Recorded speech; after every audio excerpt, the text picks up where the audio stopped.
महत्वाचा मुद्दा काय की जिंकलेले सुद्धा इथे येत आहेत आणि आम्ही हरलेले सुद्धा इथे येतोय.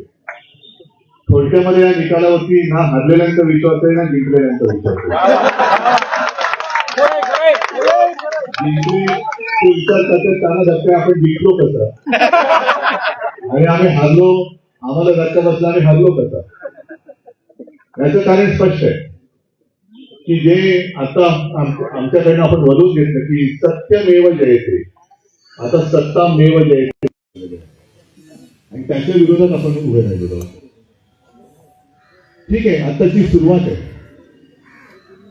या एवढ्याच्या आंदोलनाने काय होणार असं जर कोणाला वाटत असेल तर वणवा पेटवायला एक ठिणगी फक्त कारणीभूत असते, ती ठिणगी असते. पैशाचा अमाप वापर झाला हे आपल्याही कानावरती आलं. आमच्यापैकी काही म्हणजे सगळ्यांनी तो व्हिडिओ तर बघितलाच विनोद तावडेंचा. योजनांचा भरपूर पडणारा पाऊस पाहिला. थोडक्यात काय केलं या सरकारने, योजनांचा अनेस्थिसिया देऊन आपलं सत्तेचं ऑपरेशन पूर्ण केलं. महत्वाचा मुद्दा हा असा एक नाही, एक अनेक मुद्दे आहेत. त्यातला ईव्हीएम हा एक महत्वाचा मुद्दा आहेच. आणि म्हणून मी मगाचा जो उल्लेख केला की जिंकलेले सुद्धा हरल्यासारखे येतात आणि हरलेले सुद्धा जिंकल्यासारखे इथे येत आहेत, याला एक कारण नक्कीच ईव्हीएम आहे. एक साधा प्रश्न माझा असा आहे, जयंतराव, आपण तो मुद्दा घ्यायला पाहिजे. आपण आरटीआयच्या माध्यमातून इतर कोणतीही माहिती मागवू शकतो, पण बाबा आज आपला जो तुम्ही आठवण करून दिली, अगदी सुरुवातीला 1-2 वेळा मी तसं मतदान केलं बॅलेट पेपरवरती. लोकशाहीमध्ये माझं मत कुठे जाते हे मला शेवटपर्यंत कळण्याचा अधिकार तुम्ही आज माझा काढून घेतलाय.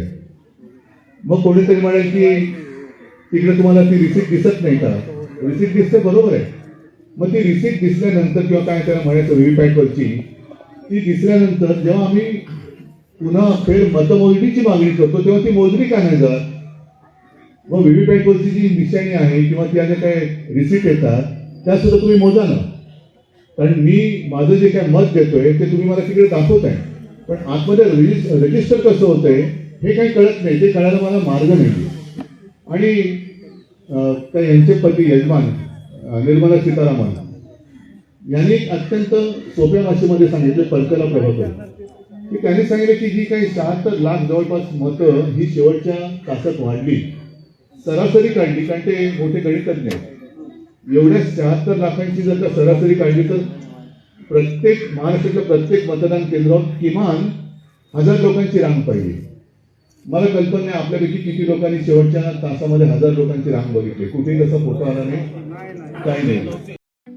ठळक घडामोडींसाठी देशोन्नती न्यूज चॅनलला सबस्क्राईब करा आणि बेल आयकॉन प्रेस करा.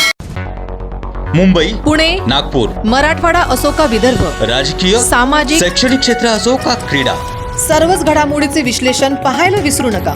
फक्त देशोन्नती न्यूजवर.